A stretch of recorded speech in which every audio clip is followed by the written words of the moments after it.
I only reached for his phone to start the pregame show, but a text notification sliced through the lock screen like a serrated knife. It read, "Sweet is ready. Just get her here." In that frozen second, I realized tonight was not just Super Bowl Sunday, it was the premiere of my counterattack. He expected tears or screaming, but I did the one thing a liar fears most. I stayed silent and I swapped the tickets. My name is Brooke Halstead. I am 32 years old, and I analyze risk for a living. At Harborline Compliance Labs, I spend 40 hours a week sifting through data streams to find the one anomaly that signals a catastrophe. I read spreadsheets the way other people read facial expressions. I know that numbers never lie, but the people who input them almost always do. It was Super Bowl Sunday, and my kitchen island was a disaster zone of celery stalks and blue cheese. The air smelled thick with frying oil and buffalo sauce. The television in the living room was already humming with the pregame commentary, creating a layer of white noise over the house. Our friends were due to arrive in less than 1 hour. To an outsider, it was a perfect tableau of domestic peace. But in my line of work, you learn that the most pristine data sets often hide the deepest corruption. Grant Keller, my husband of 5 years, was the architect of this social gathering. At 35, Grant was a man who never stumbled over a syllable. He could sell ice to a polar bear. He walked into the kitchen, adjusting his watch, looking polished despite the casual jersey he wore. "I have to run and meet that client." "Brooke," he said, flashing that boyish grin that usually melted my defenses. "It is just a quick handshake deal. I will be back before the second quarter ends.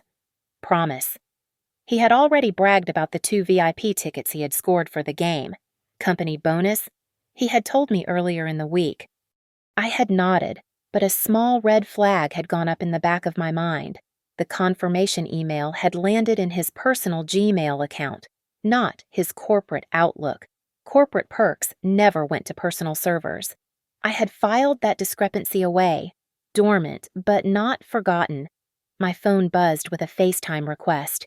It was Sylvia, my mother-in-law. I propped the phone up against the napkin holder. Her face filled the screen, her eyes immediately darting past my shoulder to inspect the cleanliness of my counters. "Happy Super Bowl, dear," she said, her voice sugary but thin. "I hope you are making Grant's favorite dip. Remember, Brooke, family is a team." She emphasized the word team with a strange, heavy inflection before disconnecting. I stared at the black screen for a second, feeling a cold prickle on my neck. "Babe," Grant called out from the garage door. "Can you open the ticket app on my phone? It is sitting on the bar. My screen keeps freezing, and I need to make sure the transfer code is active before I head out." I wiped my hands on a dish towel and picked up his device. It felt like a mundane task, just another item on the checklist. I tapped the screen to wake it up. A banner notification slid down from the top of the screen. It was not from the ticket app. It was a message from a contact saved as Jade M., followed by a champagne bottle emoji. The preview text was sharp enough to slice bone. "Sweet is ready. Champagne on ice. Just get her here. And remember the deal. Silence buys you the fun." I froze. The world did not stop, but the temperature in the room seemed to drop 10 degrees. I did not scream. I did not throw the phone against the granite backsplash. The professional part of my brain took the wheel. I was no longer a wife. I was a compliance officer investigating a breach. I lifted my own phone and snapped a high-resolution photo of the screen. I noted the timestamp. It was 3:45 in the afternoon. I watched as the message preview lingered. I opened the phone he had not changed his passcode and saw the thread. He had been deleting messages, but this one had slipped through the gap in his diligence. I heard the distinct metallic scrape of a key in the front door lock. The heavy thud of the deadbolt retracting followed. Grant was back from the garage, likely realizing he had left the device behind. "Did you get it open?" he shouted, his voice cheerful, oblivious, and soaked in betrayal. I set the phone back on the counter, exactly where it had been. I took a slow breath. The game was about to start, but the real sport had just begun. I forced my facial muscles into a mask of mild disinterest. It is a technique I use in boardrooms when a compliance target is trying to bluff their way out of a violation. I reached into the fridge, grabbed a condensation-slicked IPA, and handed it to him.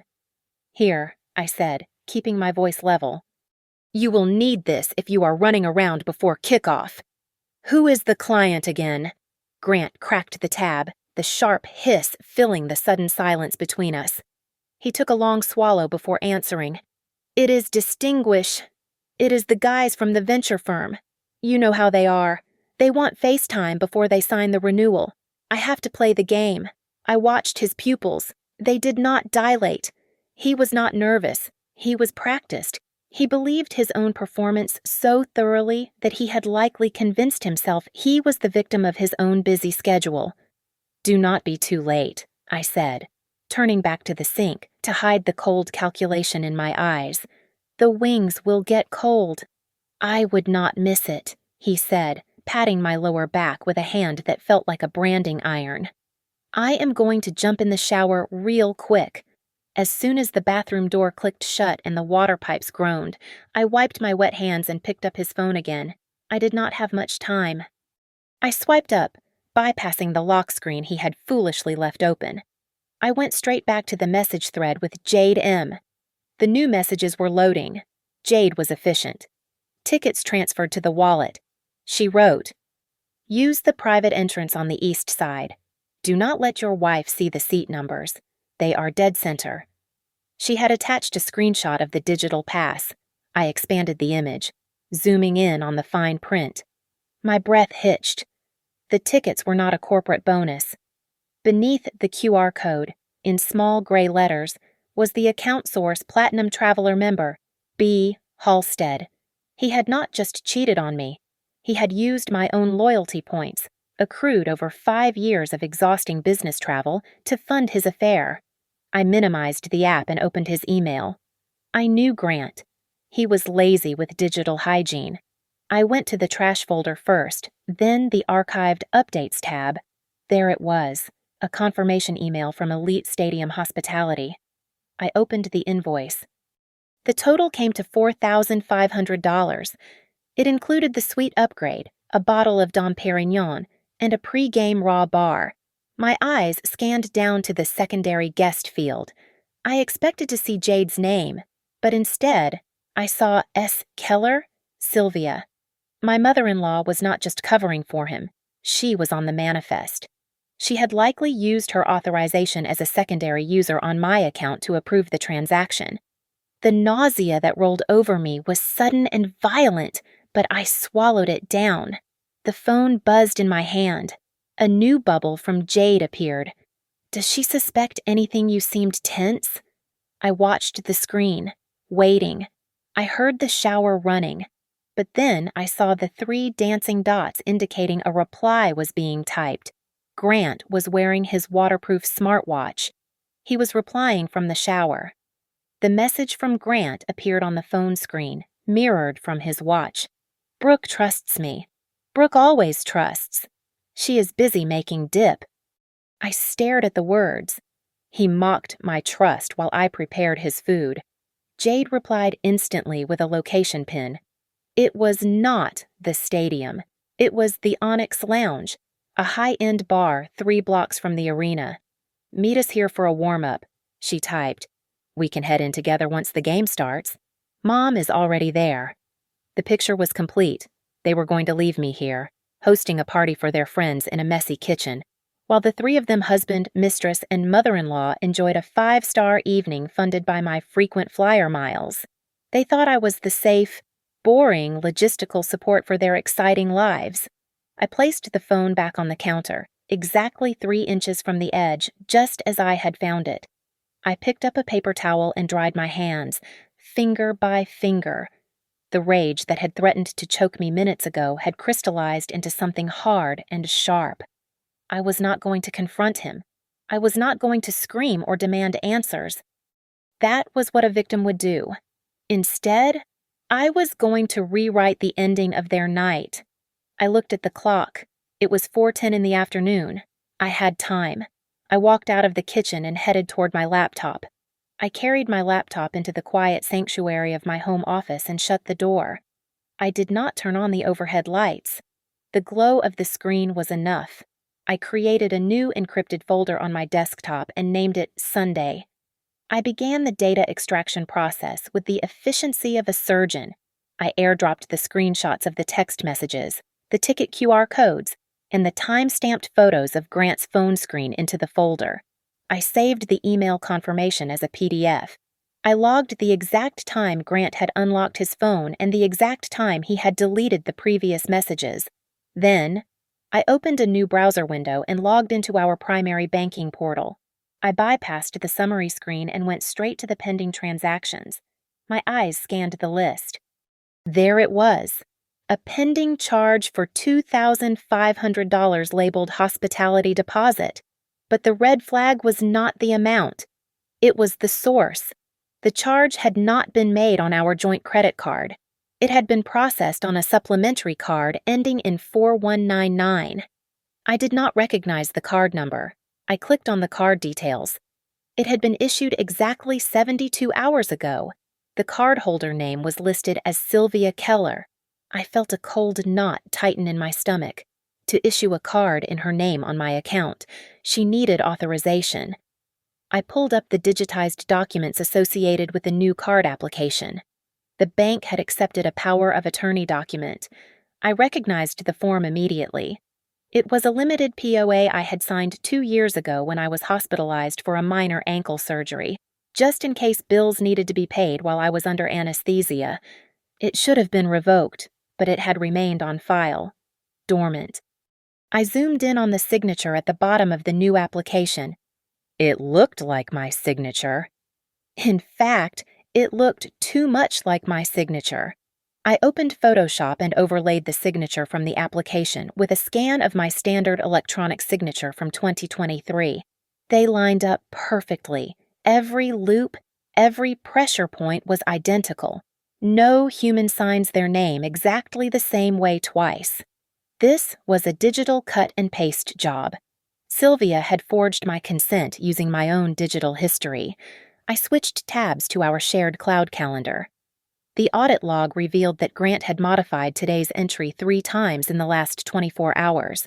Originally, it had listed the location as Stadium West Gate. That had been deleted. The new entry simply said, client meeting with a note added at 9 in the morning that read, phone off for confidential negotiation. I kept digging. I searched his archived emails for the word legal. I found a tracking notification from a courier service. Package delivered to Sterling and Vane Family Law. The subject line read. It was dated 2 days ago. I quickly searched the firm. They specialized in high asset divorce litigation and asset division. My hands hovered over the keyboard. They were planning to blindside me, but the final piece of evidence was the one that turned my shock into pure, cold strategy. I navigated to the drafts folder in Grant's personal email. There was one unsent message, composed this morning. The subject line was Wellness Concern, B. Halstead. It was addressed to the head of human resources at my company. I opened it. The text was a masterpiece of manipulation. I am writing to you with a heavy heart. The draft began. I am concerned about Brooke's recent behavior. She has been exhibiting signs of extreme paranoia and financial control. I fear her instability may impact her work with sensitive data. I am seeking help for her, but I wanted to make you aware. I sat back in my chair. The room was silent, but my mind was screaming. This was not just adultery. This was a calculated campaign. They were using my money to fund their celebration while simultaneously planting evidence to paint me as a financial abuser and a mental liability. They wanted to destroy my credibility before they filed for divorce so they could claim I was unfit to manage our assets. I picked up my phone and dialed the priority support line for our bank. I verified my identity with my voice print. How can I help you today? Ms. Halstead, the agent asked. I need to open a fraud investigation regarding a supplementary card issued on my account, I said, my voice steady and devoid of tears. However, I have a specific request. Do not freeze the card yet. Do not decline the transactions. I am sorry, the agent asked, sounding confused. If it is fraud, we usually shut it down immediately. No, I said firmly. I need you to flag the account for active monitoring. I want a real-time log of every swipe, every location, and every attempt. I need you to record the IP address of the device that authorized the card issuance. Can you do that? We can enable enhanced logging for a 24-hour window. The agent conceded. I did not cancel the unauthorized credit card immediately. Cancellation would have been a blunt instrument, and I needed a scalpel. Instead, I logged into the card controls and modified the spending permissions for the supplementary card ending in 4199. I set a hard limit that would allow for rideshare services, but strictly blocked all merchant category codes associated with hotels, dining, luxury goods, and entertainment. I wanted them to get to the stadium. I wanted them to walk up to the bar. I wanted the humiliation to happen when the card was declined in front of a crowd, not in the privacy of an Uber. Next, I opened the ticketing app. Because the account was legally mine, I had administrative override. I revoked the ticket transfer I had sent to Grant's phone. The valid VIP codes vanished from his digital wallet and reappeared in mine. I then manipulated the print at home feature to generate 2 PDF files that looked identical to the original tickets. I adjusted the metadata so the QR codes would not scan for entry into the suite. Instead, I linked the codes to a guest services verification prompt. When scanned, these codes would trigger a red light and direct the holder to the main security desk for identity confirmation. It was a trap designed to force a confrontation with authority. I opened my email and typed a message to Grant. I kept it devoid of warmth or suspicion. Tickets updated. Enjoy the game. I hit send. Then, I texted Sylvia. I needed her to feel triumphant so she would let her guard down. I handled the ticket glitch on the app. I wrote, "You should be good to go. Have fun." She replied instantly with a thumbs-up emoji. She thought I was serving her. She had no idea I was serving her a subpoena. I picked up my phone and dialed Maren Sloan. Maren was a shark in a silk blouse, a lawyer who specialized in high-conflict asset division and reputation management. She answered on the second ring. "Maren, I have a situation," I said, my voice steady. "Grant is at the Super Bowl with a mistress. They used my miles, my money, and Sylvia forged my signature to fund it. They are also planning a preemptive strike with HR to label me mentally unstable." There was a brief silence on the other end, followed by the sound of a pen scratching on paper. "Do not engage with him yet," Maren said, her tone cutting through the line like a razor. "Do not let him know you know. If you blow up now, you are the crazy wife. If you wait, you are the victim of a calculated fraud. Brooke, listen to me closely. Do not win with tears. Win with timestamps. I am building the timeline now. I confirmed. Good." Maren said, "Get everything. If they step one foot into that stadium using fraud, we own them." I hung up and called the bank's fraud department back. The agent was still on the line, monitoring the account. "I need the IP address for the device that uploaded the power of attorney documents," I said.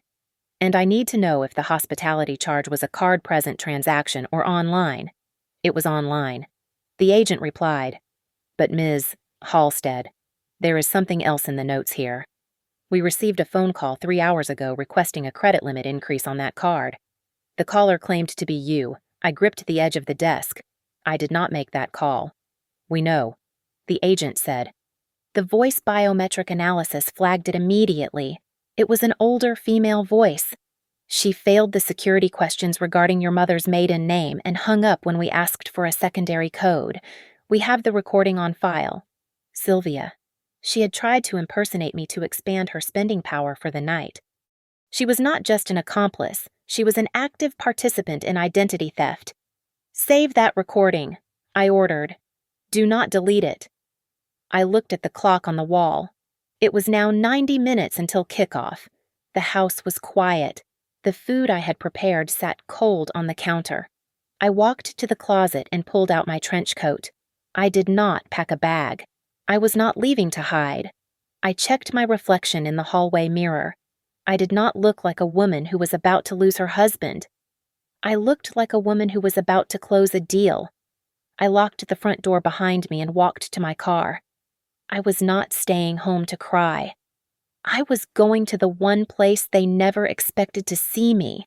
The Onyx Lounge was less of a bar and more of a staging ground for the wealthy to display their status before the game. The air was cold, conditioned to a precise 68 degrees, and smelled of expensive cologne and aged leather. I slipped the hostess a $20 bill and asked for a booth in the back corner, tucked behind a pillar wrapped in dark velvet. From here, I had a clear line of sight to the reserved high-top tables near the window. Grant arrived first. He looked radiant. He high-fived a stranger wearing the same team jersey and ordered a round of drinks with the confidence of a man who believed the world revolved around his credit card limit. 5 minutes later, Jade walked in. She was younger than me, perhaps 25, with hair so glossy it reflected the overhead track lighting. What struck me was not her beauty, but her familiarity. She did not greet Grant with the nervous energy of a hidden lover. She greeted him like a partner, but the real shock came 3 minutes later. Sylvia walked through the glass doors. She was not frail or confused. She was sharp, wearing a tailored blazer I had never seen before. She walked straight to the table where Grant and Jade were waiting. She did not look like a mother catching her son in a lie. She looked like the CEO of the operation. I watched, my breath caught in my throat, as Sylvia reached into her purse and slid a thick white envelope across the table to Jade. It was not a birthday card. The way Jade quickly checked the contents before sliding it into her clutch told me exactly what it was. It was payment. My mother-in-law was paying her son's mistress. The phrase, "family is a team," echoed in my head, but now the translation was clear.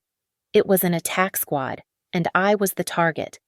I lifted my phone, keeping the camera lens positioned between two large fern leaves.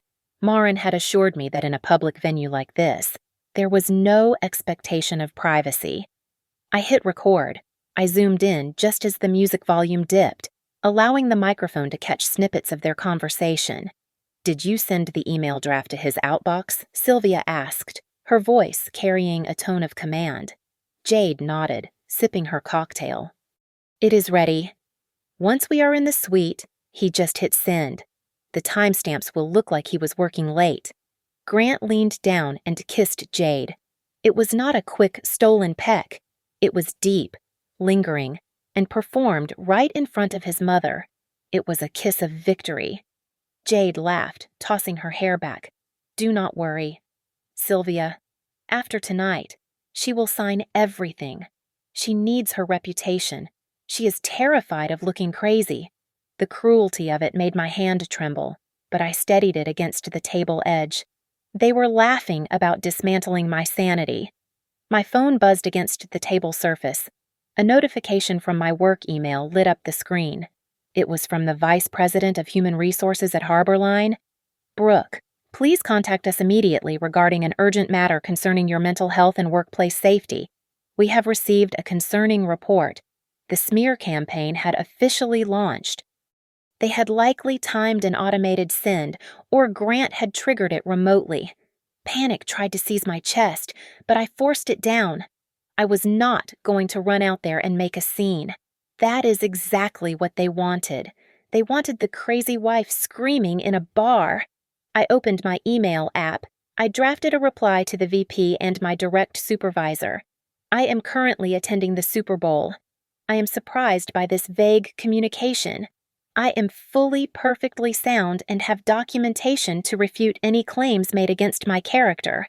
I will address this in writing tomorrow. Please consider this my formal notice to preserve all incoming communications regarding this matter." I hit send. I had locked the narrative. I was not a victim. I was a professional responding to a procedural error.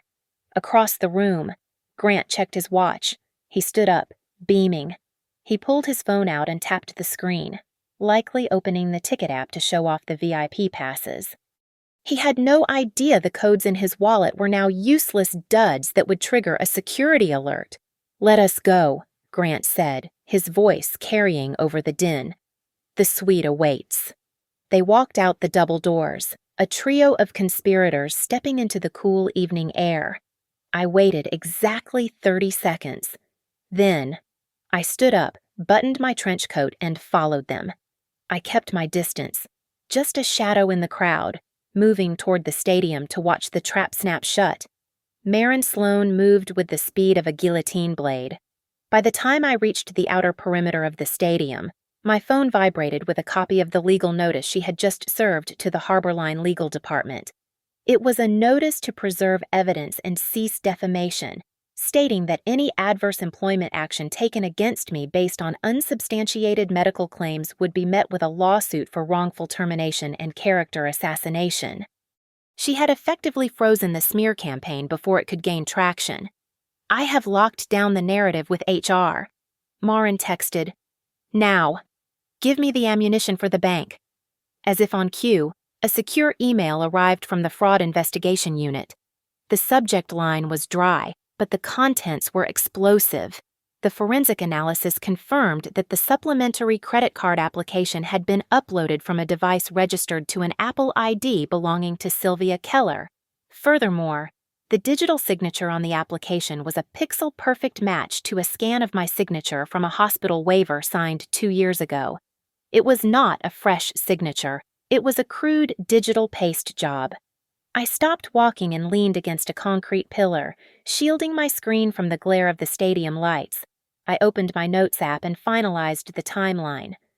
It was a damning chronology, the 3 calendar edits by Grant to hide his location, the forwarded ticket emails, the credit card transaction logs, the IP address from Sylvia's iPad, the voice recording of the failed biometric check, the video I had just taken in the lounge, and the text message about me signing the divorce papers.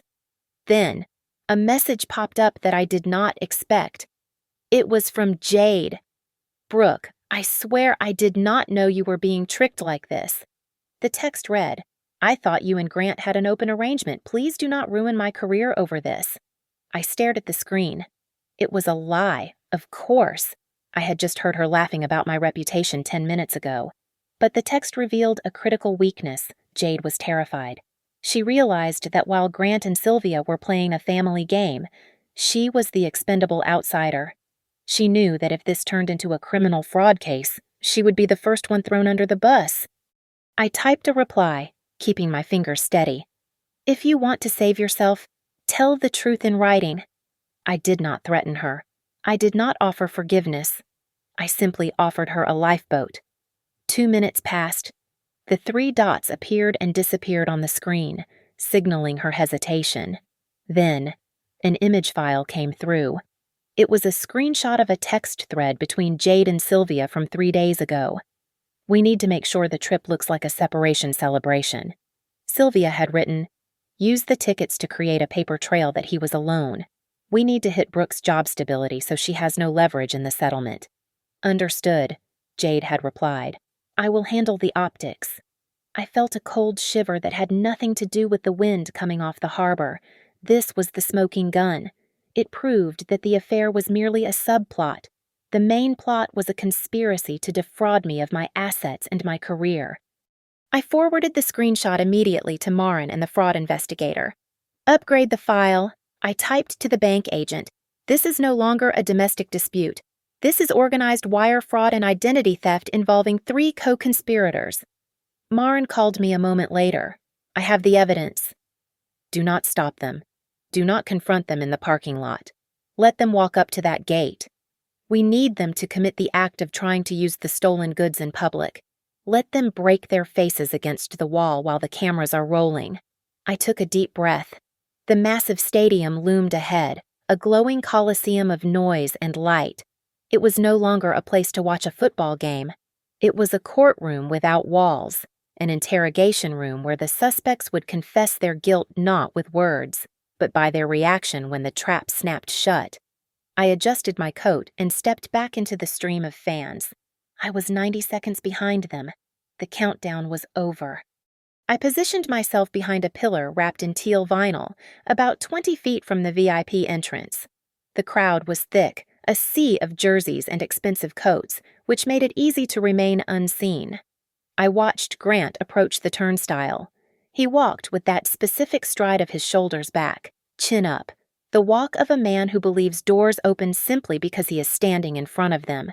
He held his phone out to the scanner, the screen glowing with the brightness set to maximum. He tapped the device against the reader, instead of the cheerful chime of acceptance. A harsh, low buzz cut through the ambient noise. The light on the turnstile flashed a violent red. The LED display read, "Entry denied. Ticket reclaimed." Grant chuckled, a nervous sound that did not reach his eyes. "Thing must be glitchy," he said loudly to the people behind him. "Hang on a second." He wiped the screen on his sleeve and tried again. He pressed the phone harder against the glass, as if physical force could override the digital lock I had engaged. Buzz. "Red light, sir," the attendant said, stepping forward with a practiced, boredom-glazed expression. "That ticket has been flagged as invalid. Please step aside so others can board." Sylvia did not step aside. She stepped forward.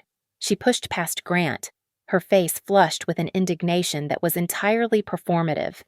"Excuse me," she snapped, her voice rising an octave. "I am the one who organized this suite package. There is no error. Check your machine." The attendant typed something into his terminal and looked up, his expression hardening. "This package was purchased under a Brooke Halstead account. Are you Brooke Halstead? I am Sylvia Keller." She spat. "I am on the guest list. Look again."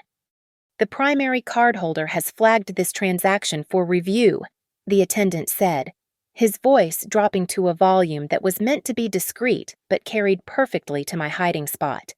"We need to see the physical card and a matching ID from Miss Halstead to release the hold." Grant turned pale. He looked around wildly, scanning the crowd. He was looking for me. He shifted his weight, his charm evaporating into sweat. "My wife, she manages the administrative side." Grant stammered, his voice losing its smooth baritone edge. "She is just parking the car. She will be here in 5 minutes." Jade, who had been standing slightly behind them, suddenly looked like she wanted to dissolve into the concrete floor. She noticed the security dome camera swiveling directly toward them. She grabbed Grant's sleeve, her fingernails digging into the fabric of his jersey. "Grant," she whispered, her eyes darting around. "Grant, do not make a scene. People are looking. Let us just go." But it was too late to go. A man in a dark suit stepped out from the security office behind the turnstiles. He was not a ticket taker. He was wearing an earpiece and holding a tablet.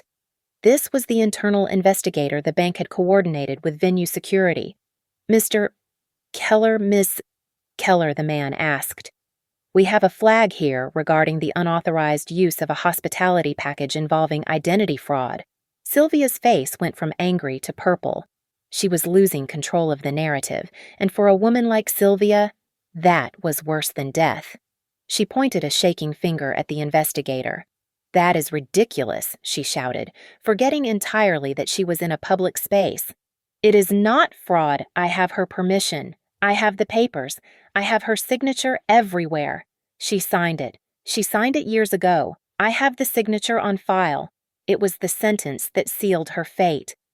She had just admitted, on camera and in front of witnesses, that she was using an old signature to validate a current transaction. Grant's phone began to ring in his hand. He looked down and saw my name. He answered it with a desperation that was pathetic to witness. "Brooke," he yelled into the receiver. "Brooke, where are you? The tickets are messing up. You need to tell these people I cut him off." I spoke calmly, my voice steady against the roar of the crowd. "You want to get into the suite." "Grant," I asked. "Then tell the security guard exactly who you are taking into that suite tonight. Say her name. Say it out loud." "Brooke." "Stop it," he hissed, lowering his voice. "Just come here." "Wrong answer." I said. I ended the call. The man in the suit gestured to 2 uniformed officers. "Ma'am, I need you to step into the office to verify these transaction details, he said to Sylvia. Do not touch me. Sylvia shrieked, but they were already guiding her away from the general population flow.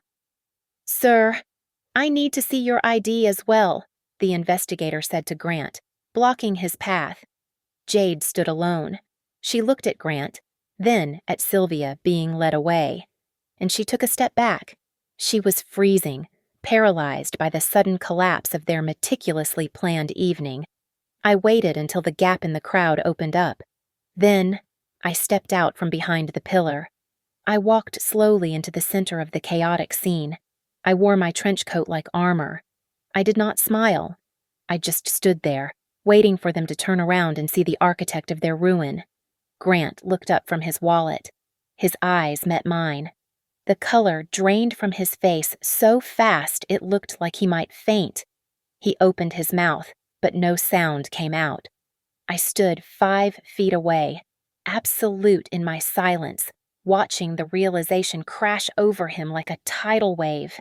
I stepped out of the shadows and stood directly in front of them. I did not scream. I did not throw a drink.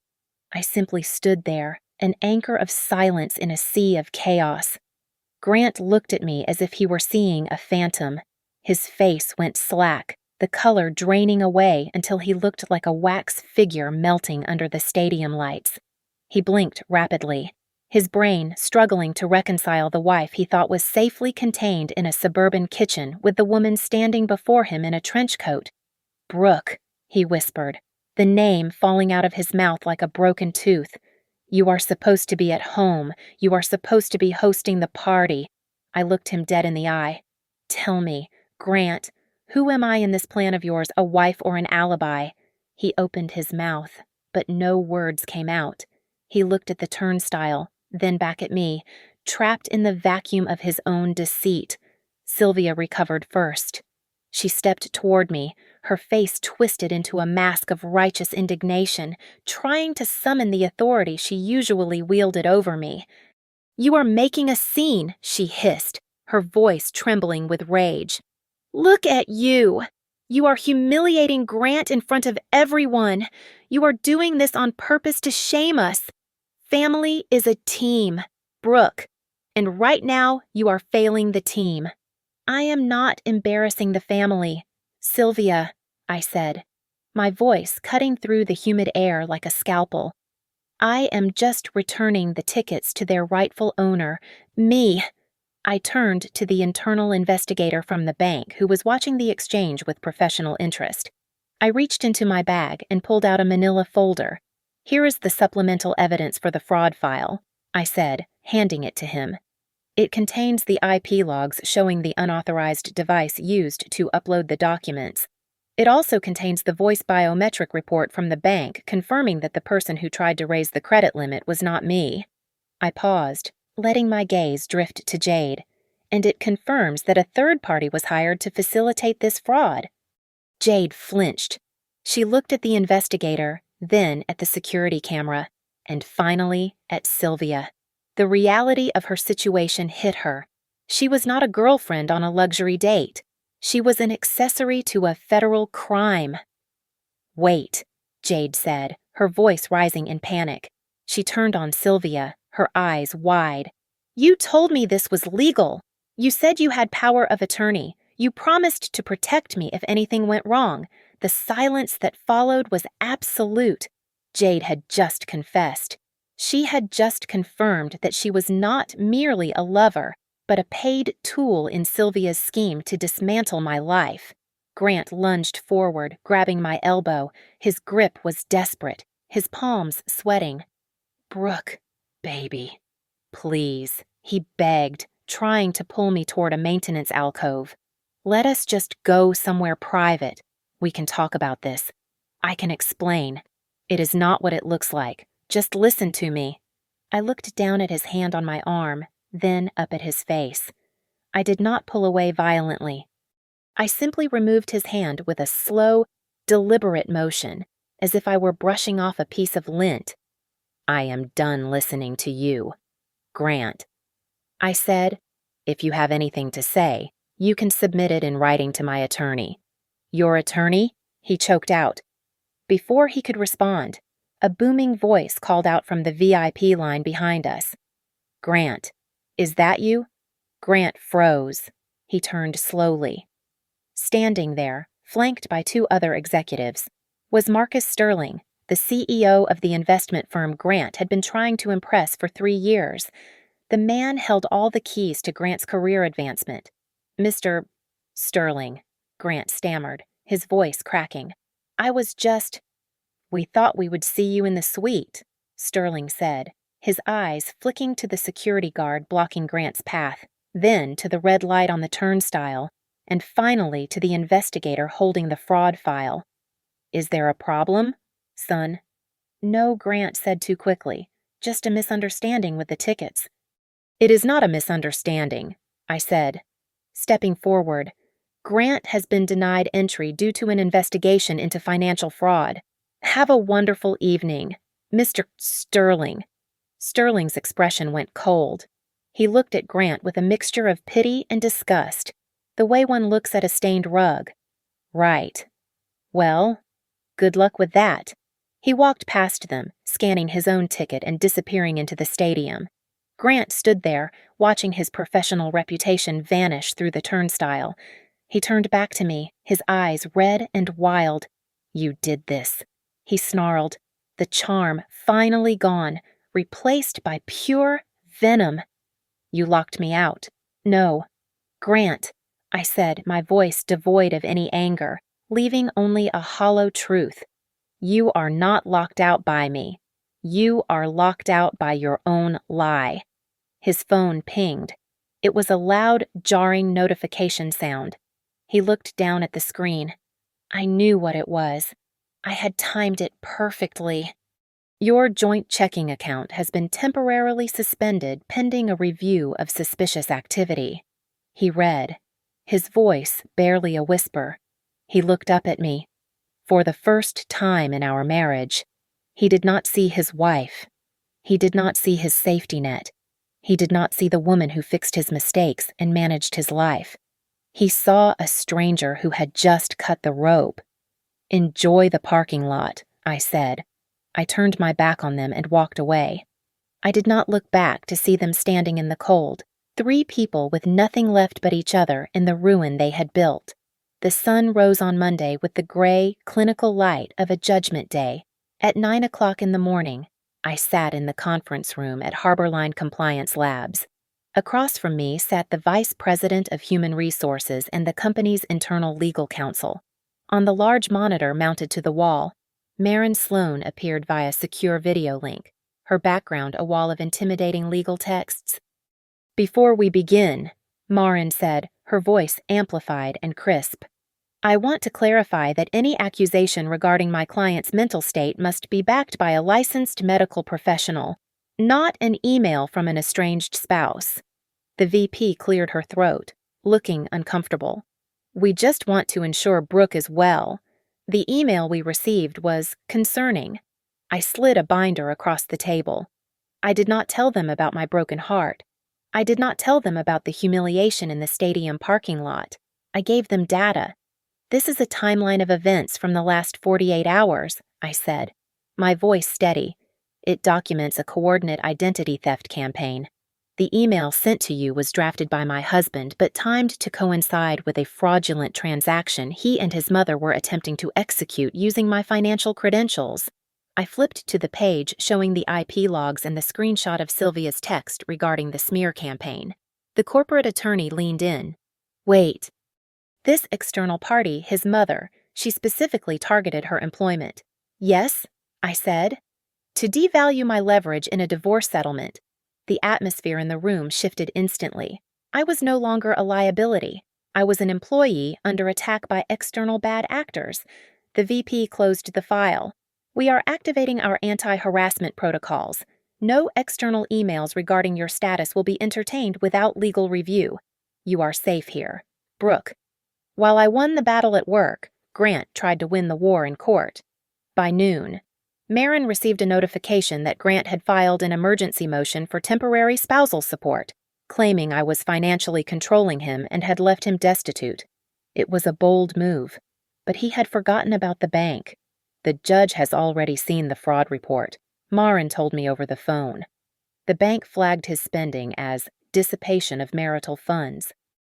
Carl, you cannot ask for support when you are actively draining the account to buy champagne for a mistress.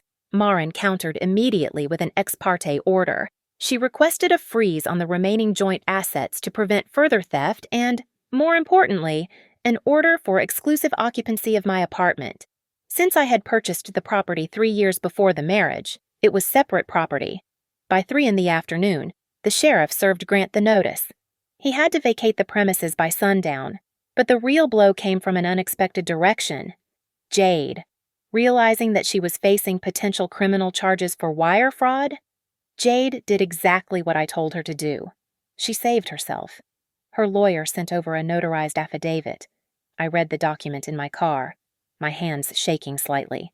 I was instructed by Sylvia Keller to use the digital scan of Brooke Halstead's signature.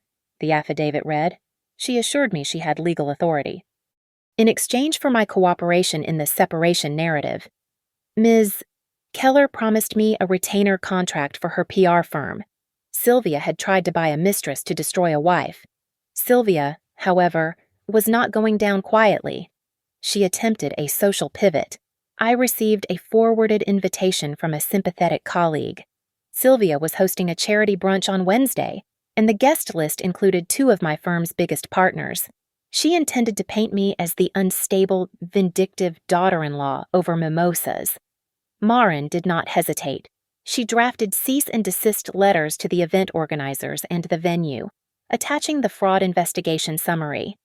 If you allow this event to be used as a platform for defamation regarding an active criminal investigation, Marin wrote, we will name your venue as a co-defendant in the civil suit. The event was canceled within 20 minutes. Grant called me at 6 o'clock. I let it go to voicemail. He left a message. He sounded small, stripped of his arrogance.